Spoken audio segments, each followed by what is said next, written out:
بسم اللہ الرحمن الرحیم. آغاز کرتے ہیں ٹاپ سٹوری اور میں آپ کا میزبان الطاف یعنی نئے پروگرام اور نئے ٹاپک کے ساتھ حاضر ہوں. آج کے ٹاپک کو ہم زیادہ تر ایلوبریٹ کریں گے. ٹرانسپیرنسی انٹرنیشنل کی رپورٹ پاکستان میں آئی ہے اور یہ ہر سال آتی ہے، لیکن اس بار آئی ہے تو وہی لوگ جو ایک زمانے میں لہرا کر ثبوت کے طور پر، کورٹ کے طور پر اس ٹرانسپیرنسی انٹرنیشنل کو اس وقت کی حکومت کے خلاف ایک جو ثبوت فراہم کیا سمجھا کرتے تھے، آج ان کو اعتراض ہو گیا کہ ٹرانسپیرنسی انٹرنیشنل اور کئی باریکیاں اور کئی ایسی چیزیں اس میں سے نکالی جا رہی ہیں اور اس رپورٹ کو مرتب کرنے والوں پر بھی کوشچن مارک لگائے جا رہے ہیں. تو یہ بڑی دلچسپ صورتحال ہے اور آج ہم اسی پہ بات کریں گے کہ کیوں ٹرانسپیرنسی انٹرنیشنل کی اس رپورٹ کو تھوڑا سا کسی اور معنوں میں لیا جا رہا ہے اور آیا ملک کی سطح پر اس کی کیا کریڈیبلٹی ہے. آج یہ بھی اس پہ بھی غور کریں گے جو لوگ اسے مرتب کرتے ہیں ان کی کیا کریڈیبلٹی ہے. آج ہمارے ساتھ حسب معمول حسب دستور ہمارے تجزیہ کا جناب افتخار غزالی صاحب موجود ہیں. السلام علیکم سر. وعلیکم السلام سر. بڑا شور ہو گیا آج اس مرتبہ تو ہمارے ٹرانسپیرنسی انٹرنیشنل کی جیسے ہی رپورٹ آئی ہے اور اس رپورٹ میں کیا آیا ہے اس پہ تو بعد میں بات کروں گا. پہلے میں آپ سے پوچھنا ہی چاہ رہا ہوں کہ ٹرانسپیرنسی انٹرنیشنل کی رپورٹ کی وقت کیا ہے، اس کی کیا کریڈیبلٹی دنیا بھر میں سمجھی جاتی ہے، کون لوگ ان کو مرتب کرتے ہیں اور کس طرح سے کرتے ہیں؟ اعوذ باللہ من الشیطان الرجیم. بسم اللہ الرحمن الرحیم. الطاف بھائی، جو بات آپ نے کی ہے ٹرانسپیرنسی انٹرنیشنل کی رپورٹ کے حوالے سے اور پھر اس ادارے کی کریڈیبلٹی کے حوالے سے، تو دیکھیے پوری دنیا میں جو ہے وہ مختلف اس طرح کے سروے جو ہے وہ مرتب کیے جاتے رہے ہیں اور مختلف ادارے اس حوالے سے کام کرتے رہتے ہیں اور مختلف حوالے سے اپنی رپورٹس وہ دیتے رہتے ہیں.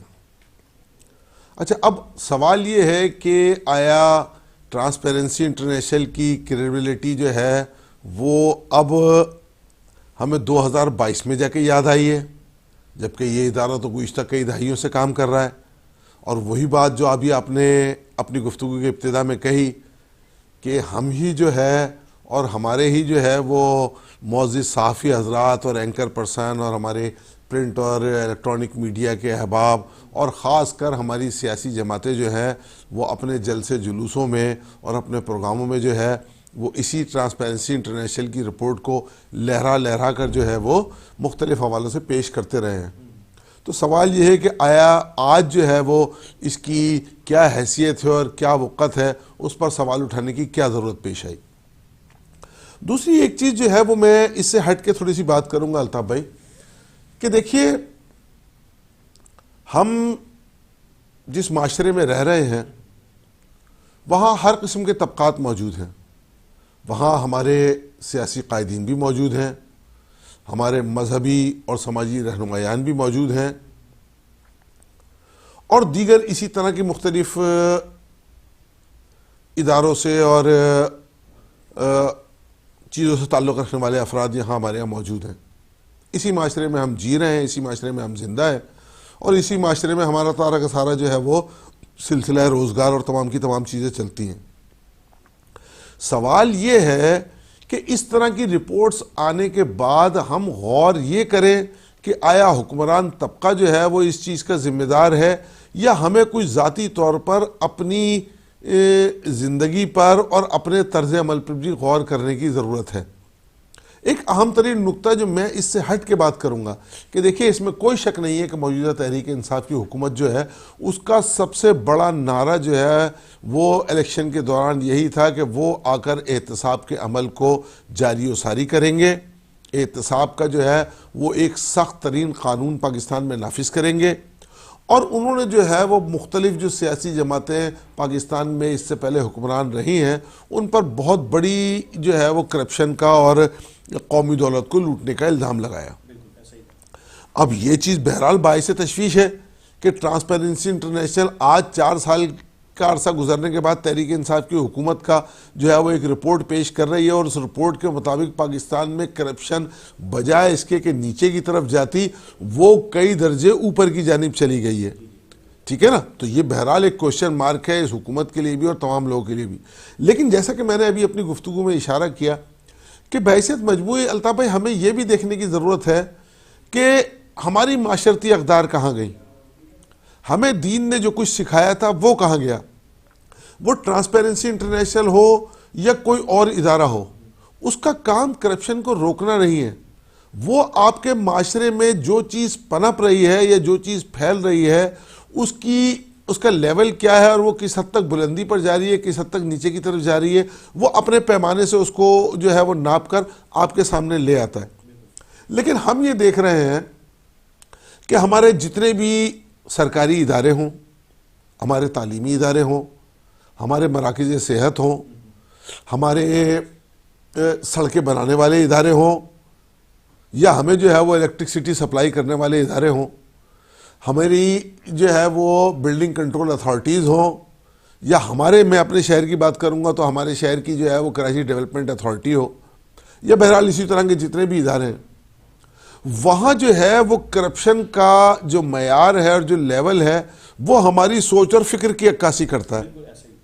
ہم نے جو ہے وہ اپنے ذہن میں, اپنی پلاننگ میں, اپنی منصوبہ بندی میں کرپشن کو اس حد تک شامل کر لیا ہے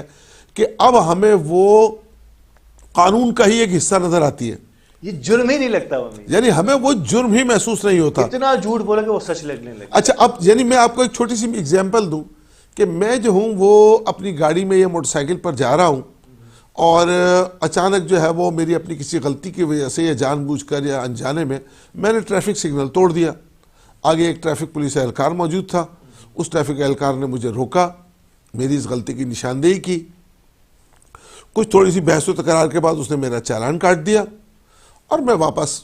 جو ہے وہ اپنا لائسنس اس کے پاس رکھوا کر یا گاڑی موٹر سائیکل کے کاغذات رکھوا کر جو ہے وہ جہاں اپنی منزل مقصود تک جا رہا تھا وہاں پہنچا. دوستوں سے گفتگو ہوئی تو میں نے اس واقعے کا بھی ذکر کیا. اب جب میں اپنے دوستوں کی محفل میں اس واقعے کا ذکر کرتا ہوں تو دوست احباب قہقہ لگاتے ہوئے مجھ سے کہتے ہیں, کیا عجیب آدمی ہو بھائی, 100 روپے اس کی جیب میں ڈالنے تھے اور کام ختم کر دینا تھا, چالان کرا کر آ گئے, اب کورٹ جاؤ گے, چالان جمع کرو گے, وہاں سے پھر ٹریفک سیکشن میں جا کے اپنے کاغذات لو گے. یہ چھوٹی سی اگزامپل آپ کے سامنے پیش کرنے کا مقصد یہ ہے کہ کس حد تک کرپشن ہمارے معاشرے میں سرایت کر چکی ہے کہ ہم نے اسے اپنا حصہ سمجھ لیا ہے. میٹرک کا لیول جو ہے وہ ہماری تعلیمی بنیاد ہے, یعنی ایک شخص کو ہم 8 سال تک اسکول میں تعلیم دیتے ہیں, اس کے بعد ہم 2 سال کا ایک SSC کا ایگزام لیتے ہیں, ٹھیک ہے نا, سیکنڈری اسکول سرٹیفکیٹ کا ایگزام, جس سے ہم یہ طے کرتے ہیں کہ یہ شخص جو ہے وہ سیکنڈری اسکول سرٹیفکیٹ کا اہل ہو چکا ہے. یہ بچہ 9 کلاس میں یا میٹرک کلاس میں جب کوئی بچہ ہوتا ہے اور اس کو ایڈمٹ کارڈ ملتا ہے اور وہ دیکھتا ہے کہ اس کا سینٹر کہاں پڑا ہے, تو دوسرا اس کا دوست اس سے سوال کرتا ہے کہ کہاں سینٹر پڑا, وہ اس اسکول کا نام بتاتا ہے کہ میرا سینٹر وہاں پڑا ہے. تو اس کے دوست کا جو اس کا کلاس فیلو بھی ہے یا کسی دوسرے اسکول میں پڑھنے والا اس کا کلیگ ہے, وہ اس سے سوال کرتا ہے اگلا کہ کیسا ہے وہ اسکول. یعنی یہ سوال کرنے کا مقصد کیا ہے اس کا, کیسا ہے وہ اسکول, کہ مطلب وہاں کیا نقل وقل کی اور ان تمام چیزوں کی اجازت ہے یا نہیں ہے. یعنی آپ یہ اندازہ لگائیے کہ اس حد تک بنیاد جو ہماری میٹریکولیشن, یعنی وہ بچے کہ جنہوں نے آگے چل کر ملک کی باغ ڈور سنبھالنی ہے, ابھی سے ان کے ذہن کے اندر یہ چیز بیٹھی ہوئی ہے کہ جب ان کا سینٹر پڑ رہا ہے تو وہ یہ سوال کر رہے ہیں. اب آپ ٹرانسپیرنسی انٹرنیشنل کی رپورٹ کو سامنے رکھیں, اس کی کریڈیبلٹی پر سوالات اٹھائیں, آپ عادل گیلانی کے حوالے سے بات کریں, یا آپ یہ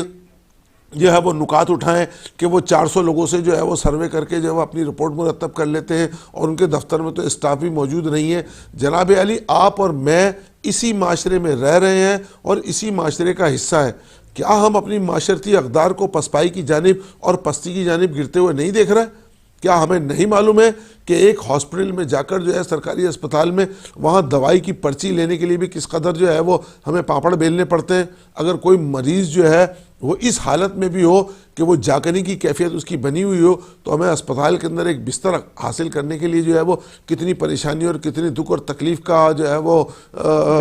صورتحال کو دیکھنا پڑتا ہے. سوال یہی ہے کہ اصل میں جو ہے وہ قابل غور نکتہ الطاف بھائی یہ ہے کہ ہمیں جو ہے وہ بحیثیت مجموعی اپنے کردار کو تبدیل کرنا ہوگا, اپنی معاشرتی اقدار کو سامنے رکھتے ہوئے ہمارا دین ہمیں کیا سکھاتا ہے, اور خاص طور پر بانی پاکستان کے فرمودات, ہم پاکستانی شہری ہیں, بانی پاکستان کے فرمودات کہ دیانت دیانت اور صرف دیانت، کام کام اور صرف کام، اتحاد تنظیم اور یقین محکم، ان تمام کی تمام چیزوں کو ہم دینی فرمودات کو سامنے رکھتے ہوئے اگر فالو کریں گے تو میں نہیں سمجھتا کہ ہم آگے بڑھ سکیں۔ اسی میں ہماری فلاح ہے، کیونکہ اب بات سوسائٹی کی نکل رہی ہے اور انڈیویجولز کی ہم بات کر رہے ہیں، تو ہم نیکسٹ وقفے کے بعد بات کریں گے پیورلی ٹرانسپیرنسی انٹرنیشنل پہ۔ پہلے ہم بات کر لیتے ہیں معاشرے میں، سوسائٹی میں ہم کس انداز سے جی رہے ہیں۔ جس سسٹم میں یا جس سوسائٹی میں، جس معاشرے میں کرپشن کو جرم ہی نہ سمجھا جاتا ہو، یعنی کہ یہ آپ نے اپنے ذہن میں ایک بنا لیا ہے کہ آپ نے اتنے پیسے تو دینے ہی ہیں، خواہ آپ کو جائز کام ہی کیوں نہ ہو۔ میں مثال دے دیتا ہوں، کل میں ایک ویڈیو دیکھ رہا تھا کہ آپ نے گاڑی ٹرانسفر کرانی ہے، ہر ایک کو پتا ہے کہ یہ ایجنٹ ہی کرا سکتا ہے، شاید کراچی کا کوئی 1% طبقہ ایسا ہوگا، میرے خیال سے وہ صاحب جنہوں نے یہ ویڈیو بنائی تھی وہ بھی اس میں شامل تھے، وہ بھی اس 1% میں شامل ہے، میں انہیں مبارکباد پیش کرتا ہوں کہ انہوں نے کہا کہ میں نے خود لڑا ہوں، میں نے جا کے، کیونکہ میرے جائز رقم سے میں نے یہ گاڑی حاصل کی ہے، اب میں کیوں ایجنٹ کے ذریعے اس کو 2 4 5 10 ہزار روپے زیادہ دے کے ٹرانسفر کراؤں۔ میں نے اپنے نام پہ خود کرانے کی کوشش کی، مشکلات بہت ہوئیں، لیکن انہوں نے یہ باور کرایا یہ ویڈیو میں کہ آپ نکلیں، جب تک آپ خود نکلیں گے نہیں، جب آپ نے اپنے ذہن میں ہی ان چیزوں کو سوچ لیا کہ محنت نہیں کرنی، تھوڑا پیسہ خرچ کر دو، تو وہ عناصر جنہوں نے دکانیں کھولی ہوئی ہیں شاید وہ زندگی بھر اپنے آپ کو آن ٹریک کرنے کی کوشش نہیں کریں گے۔ اس میں میرا اور آپ کا ایک عام آدمی کی حیثیت سے جہاں جہاں ہم کرپشن دیکھیں، کرپشن نہیں لاپرواہی دیکھیں، میں پرائیویٹ بینکس کی بات کر رہا ہوں، کرپشن نہیں ہوتی لیکن لاپرواہی کہ آپ کو کوئی سن نہیں رہا، آپ اپنی کمپلینٹ، اپنا احتجاج، سخت احتجاج نوٹ کرائیں۔ کیا ہمارے اندر سے اب یہ چیزیں ختم ہوتی چلی جا رہی ہیں؟ دیکھیے الطاف بھائی، جو بات آپ نے کہی ہے کسی حد تک وہ بالکل درست بات ہے کہ اصل میں احساس ذمہ داری کا فقدان ہے۔ جو شخص جس سیٹ پر بیٹھا ہے یا جس ادارے کا سربراہ بن کے بیٹھا ہے یا اس ادارے میں کسی نوعیت کا بھی کام کر رہا ہے، اس میں احساس ذمہ داری کا فقدان ہے۔ وہ اپنی نوکری کرنے کے لیے نہیں آ رہا بلکہ جو وقت اسے دیا گیا ہے اس وقت کو گزارنے کے لیے آ رہا ہے۔ صورتحال کچھ اس طرح کی بنی ہوئی ہے کہ ہمارے سرکاری ادارے ہوں خاص طور پر، تو وہاں جو ہے وہ 9 سے اور شام 5 بجے تک کا ٹائم ہے۔ جو بھی افسران بالا ہیں یا ان سے نیچے کا طبقہ ہے، وہ لوئر ڈویژن کلرک ہو یا اپر ڈویژن کلرک ہو یا اسسٹنٹ ہو، 9 بجے کوئی اپنی ڈیوٹی پر نہیں پہنچتا، 9:30 10 بجے تک لوگ اپنی ڈیوٹی پر آتے ہیں، اور آنے کے بعد آدھا پون گھنٹہ تو ٹی پارٹی چلتی ہے، یعنی ابھی ہم آئے ہیں، اب چائے پیئیں گے، اس کے بعد بیٹھنے کے بعد جو ہے وہ پھر ہم دیکھیں گے کہ ہماری ٹیبل پر کون سی فائلیں ہیں اور کس حد تک کام ہے۔ ہم آدھے پون گھنٹے کام کریں گے، اس کے بعد ہماری ٹیبل پر موجود فون کی گھنٹی بجے گی اور ہم اٹھ کر چلے جائیں گے کہ صاحب نے جو ہے وہ ایک ایمرجنسی میٹنگ کال کی ہے، میں اس میٹنگ میں جا رہا ہوں۔ باہر سائل موجود ہیں، اپنے مسائل کے حل کے لیے آنے والے جو ہے وہ پچھلے کئی گھنٹوں سے آپ کا انتظار کر رہے ہیں، اب ان پر کیا گزر رہی ہے یا وہ کس پریشانی کا شکار ہیں آپ کو اس سے کوئی دلچسپی نہیں ہے۔ صورتحال اس طرح کی جو ہے وہ احساس ذمہ داری کے فقدان کی وجہ سے ہے۔ میں نے ابھی اپنی گفتگو کے شروع میں بھی یہ بات عرض کی تھی کہ اصل چیز الطاف بھائی یہ ہے کہ ہمارے دل سے خوف خدا بھی نکل گیا ہے، اور وطن کی محبت جو ہے وہ صرف ہماری زبان کی حد تک رہ گئی ہے۔ بالکل 14 اگست کو مجھے اچھی طرح یاد ہے کہ ہم بچپن میں جو ہے وہ اپنے والدین سے سنا کرتے تھے کہ قیام پاکستان کے بعد جب کراچی پاکستان کا دارالخلافہ تھا اور یہاں موجود سرکاری لوگ ہندوستان سے ہجرت کر کے آنے والوں کی بڑی تعداد جو ہے وہ سرکاری اداروں میں موجود تھی، تو وہ بغیر تنخواہ کے رات گئے تک جو ہے وہ لالٹین کی روشنی میں لوگوں کے مسائل حل کرنے کے لیے، اور جو ہجرت کر کے آنے والے لوگ تھے ان کی آباد کاری کے حوالے سے جو ہے وہ مصروف عمل رہا کرتے تھے۔ وہ اپنے کام کو اپنی نوکری نہیں، اپنی ذمہ داری تصور کیا کرتے تھے۔ جب ہم کسی چیز کو ذمہ داری تصور کریں گے تو پھر نوکری کا جو ایک خناس ذہن میں بیٹھا ہوتا ہے وہ نکل جاتا ہے اور احساس ذمہ داری پیدا ہو جاتی ہے۔ جب ہم یہ سمجھیں گے کہ یہ ذمہ داری نہیں، یہ میری نوکری ہے جس کی مجھے تنخواہ دی جاتی ہے اور ہر مہینے مجھے جو ہے وہ صرف اس کام کی تنخواہ لینی ہے، تو پھر آپ نوکری کو نوکری کی طرح کریں گے۔ وہ نوکری لوگوں کے لیے ایک ٹوکری بن جائے گی جس میں جتنا چاہے سامان جو ہے وہ لاد دیا جائے اور اس کے بعد جا کر ایک جگہ رکھ دیا جائے۔ سوال صرف یہی ہے کہ احساس ذمہ داری پیدا کس طرح ہوگا، اس میں جو ہے وہ اہم ترین رول ہمارا پرنٹ میڈیا، ہمارا الیکٹرانک میڈیا اور خاص طور پر ہمارے مذہبی اور سماجی رہنمایان ادا کر سکتے ہیں کہ وہ اپنا کردار اس بھرپور انداز میں ادا کریں کہ ہر شخص میں احساس ذمہ داری پیدا ہو اور ہمارا معاشرہ جو ہے وہ تبدیلی کی جانب گامزن ہو۔ جب آپ کے معاشرے میں تبدیلی پیدا ہوتی ہے تو پھر کرپشن کا گراف اوپر کی طرف نہیں نیچے کی طرف جاتا ہے، پھر آپ کو کسی ٹرانسپیرنسی انٹرنیشنل کی رپورٹ پر پروگرام کرنے کی ضرورت پیش نہیں آتی، بلکہ آپ اپنے معاشرتی اقدار کی مختلف ویڈیوز بنا کر جو ہے وہ سامنے لے کر آتے ہیں۔ جیسا کہ بھی آپ نے کہا کہ ایک شخص جو ہے وہ پہنچا اور اس نے ایجنٹ کے بغیر جو ہے وہ اپنی گاڑی کی رجسٹریشن اور ٹرانسفر کرانے کی کوشش کی۔ سوال یہ جو ہے وہ صرف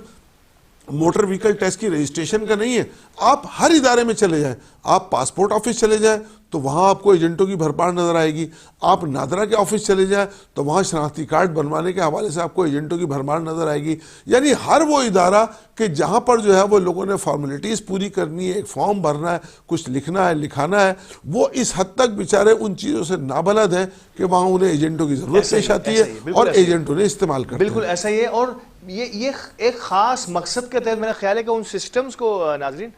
تھوڑا سا پیچیدہ بنایا جاتا ہے، یا پیچیدہ ہوتا نہیں تو اسے تصور کرایا جاتا ہے کہ اتنا پیچیدہ ہے کہ آپ خود نہیں کر پائیں گے، بہتر یہ کہ کسی ایجنٹ کا سہارا لیجئے، 2-5 ہزار روپے زیادہ خرچ کیجئے اور وہ کام جو آسانی کے ساتھ جائز کام اپنے جائز پیسوں سے آپ کر سکتے تھے اسی فیس کے اندر وہ آپ نہیں کر پاتے۔ تو اس پہ بھی غور کریں گے، اس پہ بھی ان سے مشورہ کریں گے ہمارے افتخار غزالی صاحب سے کہ وائی ایسا کیوں، قوانین کو اتنا آسان اور سادہ کیوں نہیں بنایا جاتا، یا بنایا جاتا ہے تو ان کو ہمیں بتایا کیوں نہیں جاتا۔ ہمارے ساتھ رہیے گا، وقفے کے بعد اسی سوال کو لے کر دوبارہ سے حاضر ہوتے ہیں۔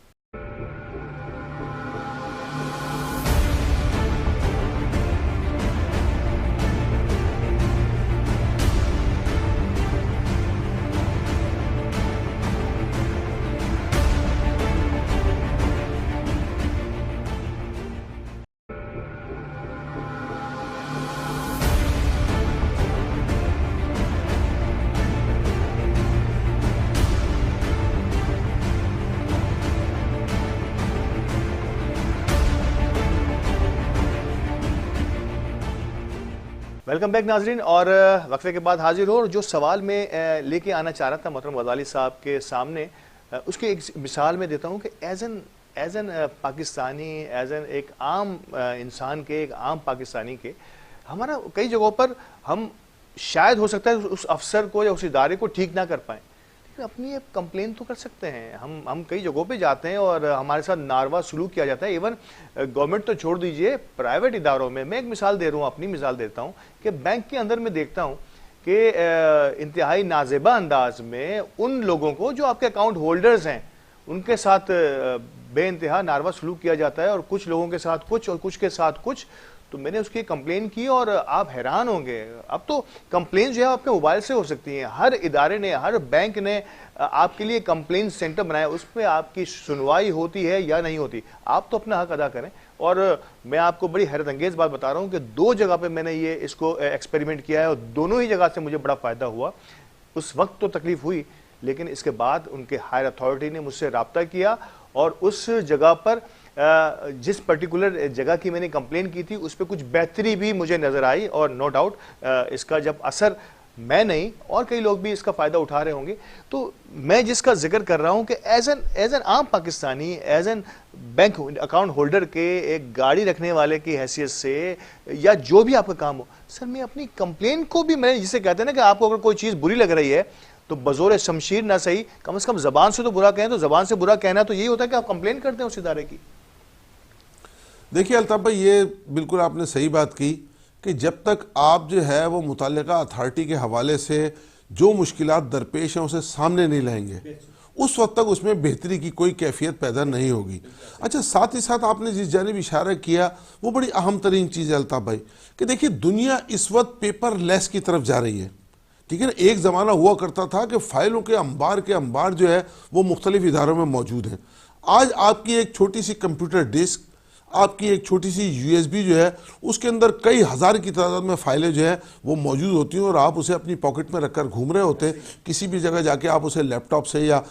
جو ہے وہ کمپیوٹر سے کنیکٹ کرتے ہیں اور پورا کا پورا ڈیٹا آپ کے سامنے آ جاتا ہے. اسی طرح اسمارٹ ٹیکنالوجی کے آنے کے بعد تمام کی تمام چیزیں آپ کی فنگر ٹپس پر موجود ہیں. ضرورت اسی چیز کی ہے کہ ادارے جو ہے وہ انہوں نے جو 6 صفحات پر مختلف فارمز بنا رکھے ہیں کہ جس کو بھرنے کے لیے جو ہے وہ انتہائی سوچ بچار کی ضرورت ہے اور کئی ایک کالمز اس طرح کے موجود ہوتے ہیں کہ جس کے حوالے سے ایک اچھے خاصے پڑھے لکھے آدمی کے پاس بھی جو ہے وہ معلومات موجود نہیں ہوتی ہے. ہمیں ان تمام کی تمام چیزوں کو پیپر لیس کرتے ہوئے چند بنیادی چیزیں سامنے لے کر جو ہے وہ آن لائن رجسٹریشن کا یا آن لائن جو ہے وہ فارم سبمٹ کرنے کا ایک طریقہ کار انٹروڈیوس کرانا پڑے گا. ساتھ ہی ساتھ جو ہے وہ آپ دیکھیے کہ اب آپ جو ہے وہ آپ کے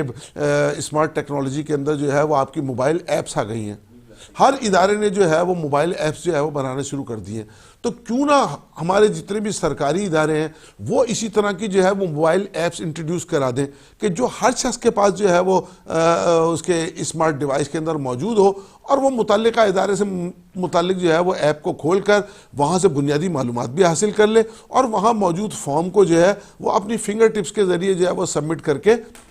فوری طور پر جو ہے وہ اس کا رزلٹ بھی حاصل کر لے. اس قسم کی ایپس اتنا آسان اور سہل بنانے سے ان کی دکانداری پر فرق نہیں پڑے گا. دیکھیں یہی اہم ترین چیز ہے. اہم ترین جو چیز ہے جس کی جانب آپ الطاف بھائی اشارہ کر رہے ہیں وہ یہی ہے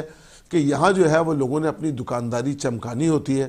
یہاں لوگوں کے روزگار جو ہے وہ ایک دوسرے کے ساتھ وابستہ ہیں. میری روزگار سے مراد انڈر ٹیبل روزگار سے ہے. میں چھوٹی سی ایک ایگزامپل آپ کے سامنے رکھوں گا کہ ہم شادی ہال میں جاتے ہیں کسی تقریب کی بکنگ کے لیے تو وہ ہال بالکل خالی موجود ہوتا ہے. شادی ہال کے مالکان جو ہے وہ ہم سے یہ کہتے ہیں یا وہاں موجود مینیجر کہ جی ہال کا کرایہ جو ہے وہ ہے 20,000 روپے. یہ ہال آپ کو 20,000 کرایے میں مل جائے گا. اس میں آپ ڈیکوریشن کا سامان جو ہے وہ جس سے بھی آپ کا دل چاہے آ کے لگا دیں اور جو ڈیکوریشن کی آپ کی چارجز بنے وہ اسے پے کر دیجیے گا. آپ نے اگر پھولوں سے سجاوٹ کرنی ہے تو کسی پھول والے سے جو ہے وہ اس ہال میں سجاوٹ کرا لیں, اس کے آپ جو ہے وہ پے کر دیجیے گا. اگر آپ نے کچھ اسٹیج بنانا ہے اور کوئی بیک ڈراپ وغیرہ لگوانا ہے تو مارکیٹ میں بیک ڈراپ اور اسٹیج بنانے والے موجود ہیں, آپ ان سے بنا کے وہ اس طرح کا کام کر لیجیے گا. ہمارے اس ہال کا کرایہ تو صرف 20,000 روپے ہے. اب میں سوچ میں پڑ جاتا ہوں کہ بھئی یہ اتنے سارے جو لوازمات ہیں وہ میں کیسے پورے کروں گا. تو وہ میرے سامنے ایک آپشن رکھتے ہیں کہ ہمارا اپنا بھی ڈیکوریشن والا موجود ہے جو ہمارے ہال میں اکثر پروگرام کرتا رہتا ہے. اس کا نمبر آپ کو دے دیں گے, آپ چاہیں تو اس سے بھی کرا لیجیے گا, اس سے بھی ریٹ لے لیجیے گا. ہمارا ایک اپنا پھول والا بھی موجود ہے, اس سے بھی آپ بات کر لیجیے گا. اصل میں وہ جو ڈیکوریشن والا ہے, وہ جو پھول والا ہے, وہ سارے کے سارے جو ہے وہ انہی کے لوگ ہیں, لیکن کنونس کرنے کا جو ہے بیوقوف بنانے کا ایک طریقہ کار جو ہے وہ اس طرح ایجاد کر لیا گیا. ایز اٹ از اداروں میں موجود جو افسران ہیں یا اتھارٹی رکھنے والے جو لوگ ہیں ان کو سب معلوم ہے کہ کون سی چیز کس طرح کرنی ہے, لیکن وہ اتنا کمپلیکیٹڈ بنا کر لوگوں کے سامنے اسے پیش کرتے ہیں کہ ایجنٹ کے بغیر جو ہے وہ آپ کا گزارا ہی نہیں ہو پاتا. اب آپ مجبور ہیں اس ایجنٹ کے پاس کہ وہ جا کے جو ہے وہ اس کو فارم کو فل اپ کرے گا, اسے ہی معلوم ہے کہ کہاں پر کیا چیز لکھنی ہے, کس طرح کرنا ہے اور کیا کرنا ہے. آپ مجبوراً اس کے پاس جاتے ہیں اور اسے آپ کی جیب گرم کرنی پڑتی ہے. لہٰذا اگر آسانی پیدا کر لی جائے. مجھے ایک چیز اور یاد آئی, ابھی آپ نے جو ہے وہ موٹر وہیکل ٹیکس کا اور گاڑی کی رجسٹریشن کی بات کی. دیکھیں ایک طویل عرصے سے جو ہے وہ ایک سلسلہ چل نکلا ہے خاص طور پر موٹر سائیکلوں کے حوالے سے کہ ایک ساتھ ہی جو ہے وہ لائف ٹائم جو ہے وہ ٹیکس پیڈ ہو جاتا ہے. اس کے 1,000, 1,500, 2,000 یا 3,000 روپے کچھ فیس ہے اور ایک باری آپ نے وہ جمع کی اور وہ زندگی بھر کے لیے اس موٹر سائیکل کا ٹیکس جو ہے وہ پے ہو گیا. لیکن اس کے باوجود جو ہے وہ ایک اتنی موٹی بک جو ہے وہ دے دی جاتی ہے موٹر سائیکل کے حوالے سے. بھائی اب اتنی موٹی بک کو کون سنبھال کر رکھے گا؟ اس بک میں ساتھ ہی ایک پیپر لگا ہے. آپ یہ کہتے ہیں کہ اس پیپر کو اس بک سے نکال کے اس کی پلاسٹک کوٹنگ کرا کے آپ اپنے ساتھ رکھیں. تو کیوں نہ ہمارا موٹر وہیکل ٹیکس کا جو ادارہ ہے, جو ڈپارٹمنٹ ہے, وہ اسی طرح کا ایک اسمارٹ کارڈ انٹروڈیوس کرا دے. سمجھ رہے نا آپ, کہ جس کے اندر جو ہے وہ تمام کی تمام ڈیٹیلز موجود ہوں اور وہ جو ہے جب آپ رجسٹریشن کرا کے لیے جائیں تو آپ کو جو ہے وہ آپ کی موٹر سائیکل کے نمبر کے ساتھ اور پوری ڈیٹیل کے ساتھ اس طرح کا ایک کارڈ پرووائڈ کر دیا جائے جس کو ہینڈل کرنا بھی آسان ہو اور جو ہے وہ لوگوں کو اس میں کوئی پریشانی بھی نہ ہو. ساتھ ہی ساتھ اگر کوئی موٹر سائیکل فروخت کرتا ہے تو ٹرانسفر کرنے کے بعد جس شخص نے خریدی ہے وہ جائے پرانا والا کارڈ وہاں واپس جمع کرائے اور اسے نیا کارڈ مل جائے، جس طرح نادرہ میں شناختی کارڈ کا سلسلہ ہے۔ تو لوگوں میں اصل چیز ہے آسانیاں پیدا کرنا۔ ہم آسانیاں پیدا کرنے کی جانب جائیں گے تو ٹرانسپیرنسی انٹرنیشنل کی رپورٹ ہو، اس کی کریڈیبلٹی ہو، یا بحیثیت مجموعی ہماری معاشرتی صورتحال ہو، یا ہماری سوچ و فکر ہو، اس پر ڈیبیٹ کرنے کی ضرورت پیش نہیں آئے گی، بلکہ ہم بتدریج ترقی کی منازل طے کریں گے ایک راکٹ کی رفتار سے، نہ کہ ہم جو ہے وہ ایک 3 پہیوں کی سائیکل کی رفتار سے۔ ٹرانسپیرنسی انٹرنیشنل پہ دوبارہ سے آپ نے ذکر کر دیا، پھر مجھے یاد آ گیا کہ آج کے پروگرام کا آغاز تو ہم نے ٹرانسپیرنسی انٹرنیشنل کی رپورٹ سے کیا تھا۔ ان کے خالق جو ہیں اور جو اس رپورٹ کو بناتے ہیں، بڑے کوشچن مارک محترم گیلانی صاحب پر کہ انہوں نے فلاں دور میں فلاں حکمرانوں سے مراعات حاصل کی اور کئی قسم، آپ سمجھتے ہیں کہ ٹھیک ہے اس بات سے قطع نظر کہ انہوں نے پہلے کیا کہا، اب کیا کہہ رہے ہیں اور آگے کیا کہیں گے، کیا اس قسم کے کسی ادارے کو جو ایک ملکی سطح کی نمائندگی کرتے ہوئے کسی کو بھی پلس یا مائنس قرار دیتے ہیں، اس کی ایک اپنی کریڈیبلٹی بھی ہونی چاہیے ایسے احباب کی، ایسے اداروں کی، ایسی آرگنائزیشنز کی، آپ سمجھتے ہیں کہ یہ بھی ایک جو ہے نا انتہائی ضروری ایلیمنٹ سمجھا جائے گا؟ الطاف بھائی بات تو آپ نے بالکل درست کہی ہے۔ دیکھیے کہ ٹرانسپیرنسی انٹرنیشنل کے عادل گیلانی صاحب جو ہے وہ ایک سابقہ حکمران جماعت میں جو ہے وہ بیرون ملک سفیر کی ذمہ داریاں بھی جو ہے وہ ادا کر چکے ہیں، اور آپ اچھی طرح جانتے ہیں کہ ہمارے ہاں جو ہے وہ وزارت اور سفارت اور تمام کی تمام چیزیں جو ہیں وہ کسی قاعدے قانون کے تحت جو ہے کسی ایگزامینیشن کے بعد تو دی نہیں جاتی ہیں، یہ انعام کے طور پہ دی جاتی ہے، وہ تو ایک انعام ہے، ایک محبت ہے جو جس کو جو ہے وہ ایک مٹھائی ہے جو پیش کی جاتی ہے کہ جناب آپ نے کیونکہ ہماری یہ خدمات سر انجام دی، یا آگے جا کے ہمیں جو ہے وہ آپ کی اس طرح کی خدمات جو ہے وہ چاہیے ہوں گی، تو ذرا سافٹ کارنر رکھتے ہوئے جو ہے وہ ہمارے لیے جو ہے وہ کوئی بہتری کی صورتحال بنائیے گا۔ بڑا دل ہو رہا ہے میرا کہ میں کہوں کہ حد تو یہ ہے کہ چیف جسٹس جیسی اہم ترین ذمہ داریوں پر رہنے والے لوگوں کو بھی اس قسم کی چیزوں کا ہم نے پاکستان کے ملک میں دیکھا۔ اب یہ بہرحال ہمارے معاشرے کا المیہ ہے کہ اس طرح کی صورتحال تو ہے، لیکن الطاف بھائی دیکھیے بات یہ ہے، میں پھر وہی بات اپنی عرض کروں گا کہ ہم ٹرانسپیرنسی انٹرنیشنل کی تو بات کر رہے ہیں، لیکن بے شمار ادارے ہیں جو اس حوالے سے رپورٹ مہیا مرتب کرتے ہیں۔ اور جب آپ کسی معاشرے میں رہتے ہیں، دیکھیے آپ کا گھر ہے، اس گھر میں کتنی مشکلات ہیں، کتنی آسانیاں ہیں، کس حوالے سے کیا پریشانی ہے اور کس حوالے سے کیا سہولیات حاصل ہیں، وہ آپ ذاتی طور پر بہتر جانتے ہیں۔ میں اس پر رائے زنی کا اظہار کروں گا تو میری رائے کی کوئی اہمیت نہیں ہوگی، رائے آپ ہی کی مانی جائے گی، کیونکہ آپ برت رہے ہیں، آپ بھگت رہے ہیں، آپ اس سے فیضیاب ہو رہے ہیں، آپ ان سہولتوں کو اویل کر رہے ہیں۔ ہم بھی اسی معاشرے میں رہتے ہیں، اس معاشرے کو بھگت رہے ہیں، اویل کر رہے ہیں، دیکھ رہے ہیں، معاشرہ کس جانب جا رہا ہے اسے بخوبی جانتے ہیں، اور تمام کی تمام چیزوں کو کھلی آنکھوں سے اور کھلے کانوں سے محسوس بھی کر رہے ہیں، دیکھ بھی رہے ہیں اور سن بھی رہے ہیں۔ تو ٹرانسپیرنسی انٹرنیشنل ہو یا کوئی اور ادارہ ہو، وہ پاکستان کے حوالے سے مثبت رپورٹنگ کرے یا منفی رپورٹنگ کرے، اصل بات تو یہ ہے کہ دل کا حال ہم ہی جانتے ہیں، جیسے کہ مثال ہے کہ قبر کا حال مردہ جانتا ہے،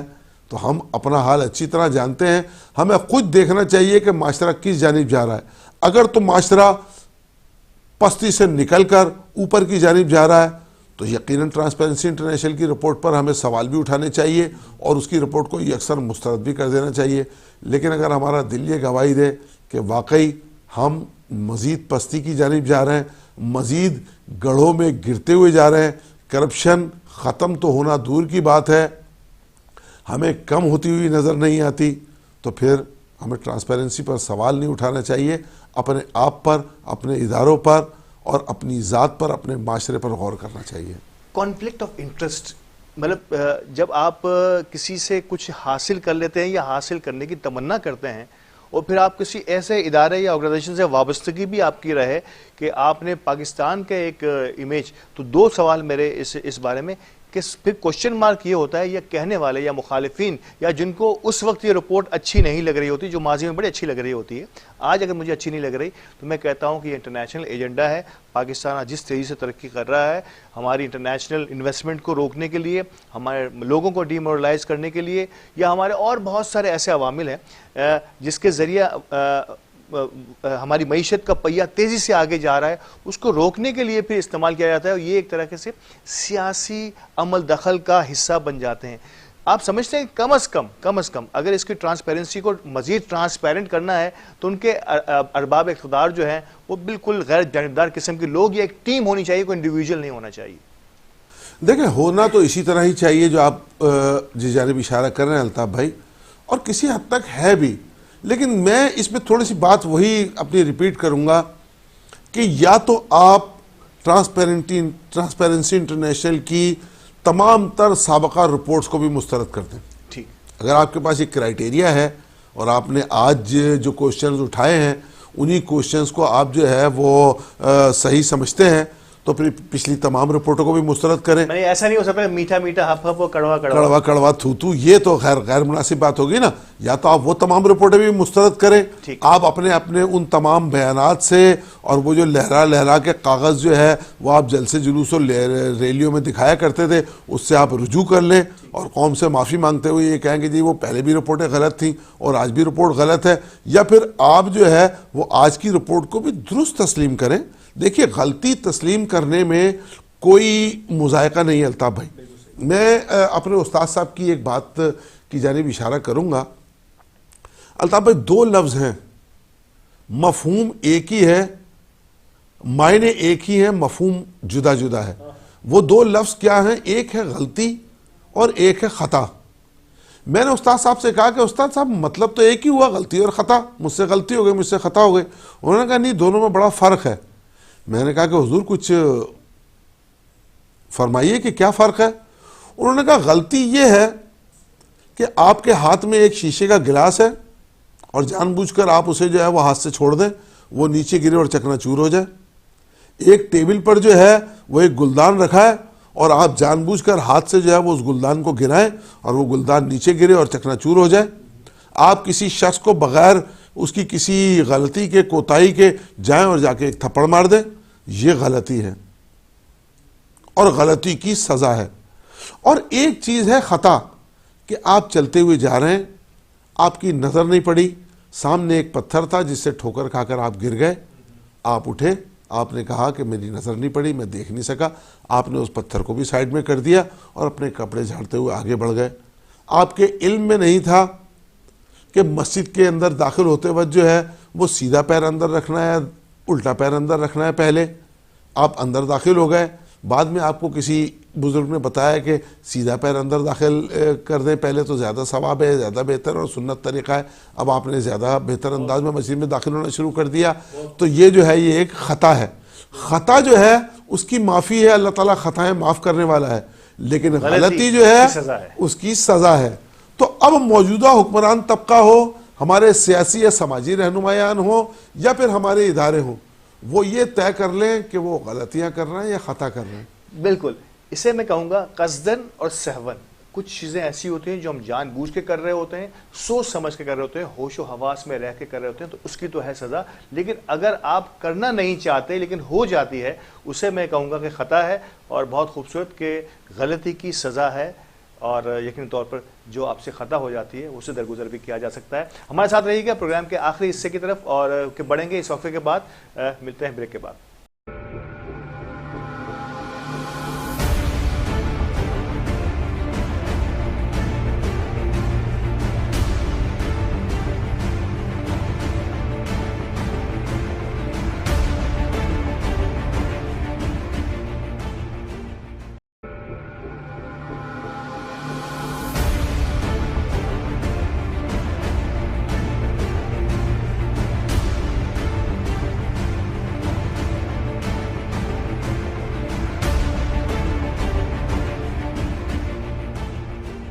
ویلکم بیک ناظرین. اور پروگرام کے پہلے حصے میں ہم نے ٹرانسپیرنسی انٹرنیشنل اور ہمارے مجموعی رویے پر بات کی. اس آخری حصے میں ہم کوشش کریں گے کہ اس مرتبہ بڑی ہاٹ نیوزز رہیں ہمارے سندھ کے بلدیاتی نظام کو جس انداز سے چیلنج کیا جا رہا ہے مختلف آرگنائزیشنز کی جانب سے، خاص طور پہ سیاسی جماعتوں کی جانب سے، اور اب تو اس پہ مار دھاڑ تک کی نوبت آ گئی ہے، اور ایک اللہ پاک جنت نصیب کرے ایک ہلاکت بھی اس میں ہوئی ہے اس احتجاج کی صورت میں، اور یہ کس طرح سے آگے بڑھے گا اس پر غور کریں گے. لیکن اس کے کچھ خد و خال ہیں، اس پہ ہمیں سمجھنا بے انتہا ضروری ہوگا. میں چاہوں گا کہ آج محترم غزالی صاحب سے میں سمجھنے کی کوشش کروں کہ وہ چند بنیادی عناصر شاید میں عام عوام کو آسان الفاظ میں ہم سمجھا سکیں کہ غزالی صاحب کیا وہ بنیادی عوامل ہیں جس پر ان کو احتجاج ہے، اعتراض ہے ہماری ان سیاسی جماعتوں کو کہ پیپلز پارٹی یا جو بھی سندھ اسمبلی میں یہ قانون پاس ہوا ہے یہ کراچی اور سندھ کے بڑے شہروں کے خلاف ایک سازش قرار دی جا رہی ہے؟ دیکھیے الطاف بھائی، شروع دن سے ہی جو ہے وہ یہ ایک المیہ رہا ہے، خاص طور پر ہمارے صوبہ سندھ اور ہمارے صوبہ سندھ کے سب سے بڑے شہر کراچی کا، کہ اسے اون کرنے والے لوگوں کی ہمیشہ کمی رہی ہے. 30 سال تک جو ہے وہ ایک مخصوص جماعت حکمران کے طور پر جو ہے وہ ہمارے سندھ کے شہری علاقوں میں موجود رہی. اس دوران امن و امان کی جو بھی صورتحال رہی وہ بھی ہمارے سامنے ہے. بعد ازاں ایک فوجی آپریشن کے ذریعے جس میں ہمارے فوجی جوانوں نے اپنی جانوں کے نذرانے بھی پیش کیے اور شہر کو امن و امان کی جانب بھی گامزن کیا. ہم ان کی ان کوششوں اور کاوشوں کو سلام بھی پیش کرتے ہیں. شہر کراچی امن کا گہوارہ تو بن گیا، لیکن شہر کو اون کرنے والوں کی ابھی تک کمی رہی ہے.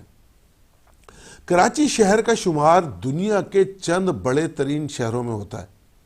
یہ میٹروپولیٹن سٹی ہے. ایک طرف تو اس شہر کی یہ خصوصیت اور حیثیت ہے، دوسری جانب جو ہے وہ آپ اس پر بھی نظر ڈالیں الطاف بھائی کہ کراچی شہر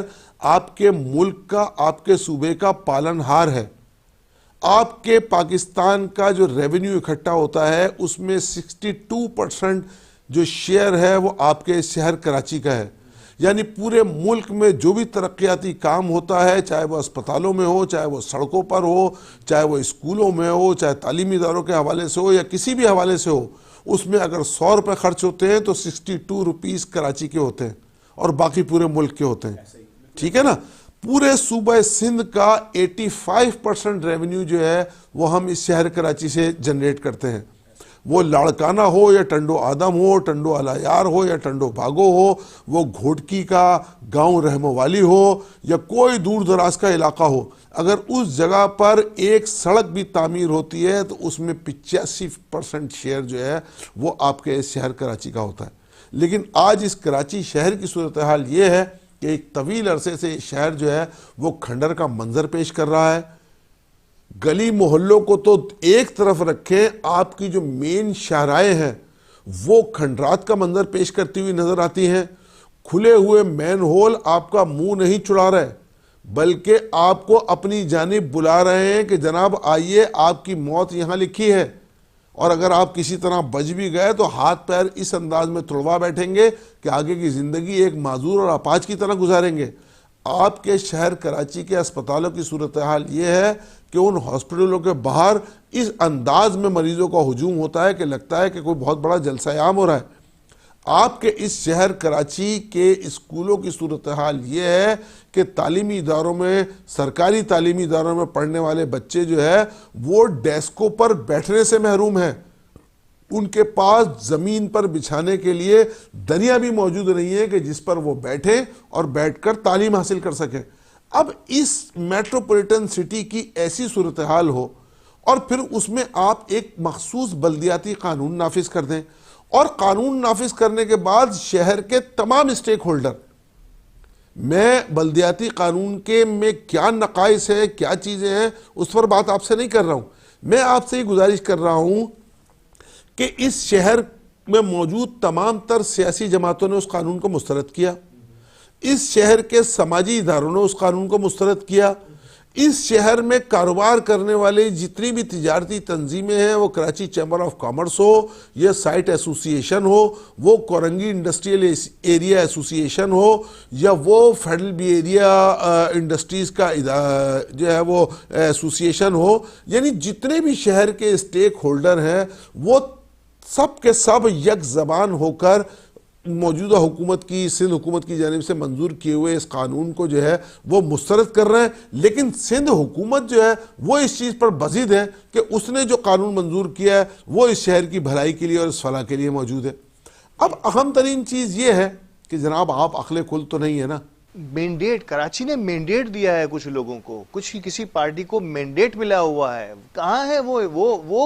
وہ پارٹی کہاں ہے؟ وہ نظر نہیں آ رہا ہے اسکرین پر۔ آپ دیکھیں تو جماعت اسلامی نے بڑا ایک مضبوط احتجاج کرنے کی کوشش کی ہے اپنی صحیح میں، گو کہ ابھی چند دن پہلے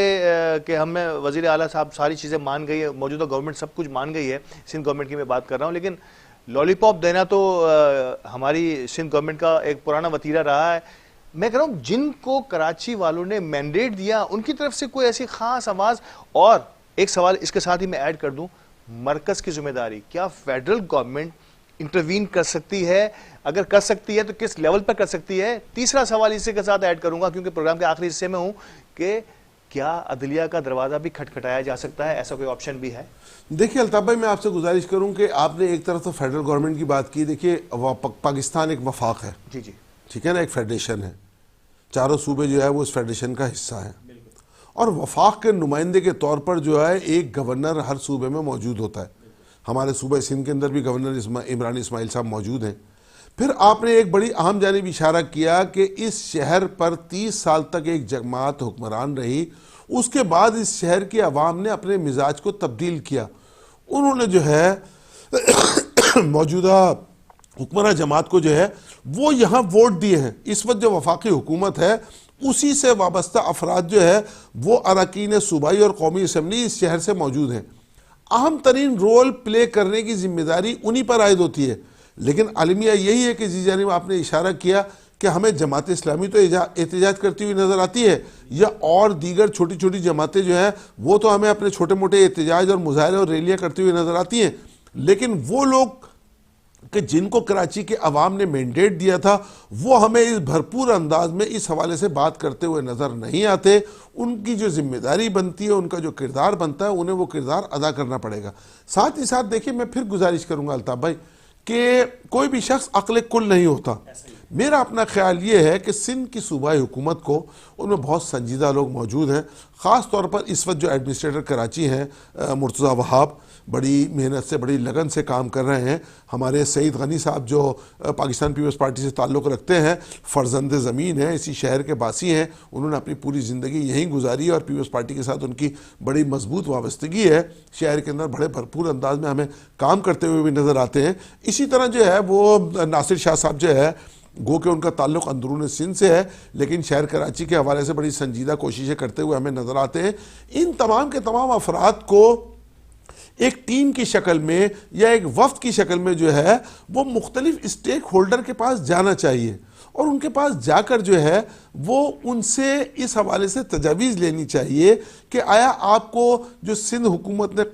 بلدیاتی قانون منظور کیا ہے اس سے ان کو کیا شکایت ہے، کیا تحفظات ہیں، اور ان تحفظات کو دور کرنے کی کوشش کرنی چاہیے۔ میں پھر اشارہ کروں گا الطاف بھائی اس جانب کہ دیکھیے یہ شہر آپ کا ملک کا، آپ کے صوبے کا پالنہار ہے۔ اگر اس شہر پر توجہ نہیں دی گئی اور جس طرح کی صورتحال کا اور مسائل کا شکار یہ شہر ہے تو بتدریج یہاں سے انڈسٹریز موو ہونی شروع ہو جائے گی، اور پھر ایک وقت ایسا آئے گا کہ ہم جو ہے وہ کراچی کو انڈسٹریلسٹ شہر جو ہے کہنے کی بجائے جو ہے وہ ایک عام نوعیت کا چھوٹا سا اور نارمل انداز کا شہر سمجھیں گے، اور اس کے اثرات نہ صرف یہ کہ ہمارے پورے صوبہ سندھ پر بلکہ ہمارے پورے ملک پر مرتب ہوں گے۔ تو یہ ایک سنجیدہ مسئلہ ہے جس پر انتہائی درجے کی سنجیدہ کوششوں اور کاوشوں کی ضرورت ہے۔ بہرحال جماعت اسلامی نے اپنا احتجاج ریکارڈ کرایا، وہ 1 ماہ تقریباً جو ہے وہ دھرنا دے کر بیٹھے رہے، لیکن وزیر اعلیٰ نے ہماری تمام تر تجاویز مان لی ہیں، اور سندھ حکومت جو ہے وہ ہماری جو ہے وہ مطالبات کو منظور کرنے پر رضامند ہو گئی ہے۔ حقیقتاً آپ نے جس طرح کہا کہ یہ ایک لالی پاپ ہے، اصل بات یہ ہے کہ ان تمام مطالبات پر امپلیمنٹیشن ہوئی یا نہیں ہوئی، آیا وہ تمام کے تمام مطالبات جو ہے وہ منظور کرنے کے بعد قانون کا حصہ بنا دیے گئے یا نہیں۔ اگر تو ایسا ہے تو بہت بڑی کامیابی ہے، اور اگر ایسا نہیں ہے تو پھر یہ لالی